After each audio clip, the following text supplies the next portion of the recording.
বুখারী শরীফের ৬৫৮৩ এবং ৬৫৮৪ নম্বর হাদিস।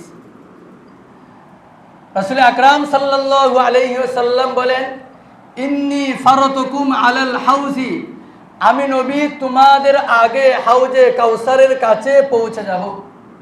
মান মাররু আলাইয়া শারিবা, যে ব্যক্তি আমার সামনে দিয়ে অতিক্রম করবে সে হাউজে কাউসারের পানি পান করবে। ফামান শারিবা লাম ইয়াজমা আবাদান, যে একবার হাউজে কাউসারের পানি পান করবে সে আর কোনোদিন তার পিপাসা হবে না।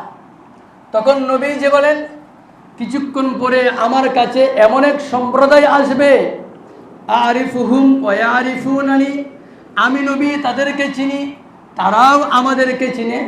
আমি তাদেরকে হাউজে কাউসারের পানি পান করতে চাই, এমন অবস্থায় সুম্মা ইউহালু বাইনি ওয়া বাইনাহুম, আমার এবং তাদের মাঝে বিশাল বড় একটি প্রাচীর হয়ে যাবে, দেয়াল হয়ে যাবে।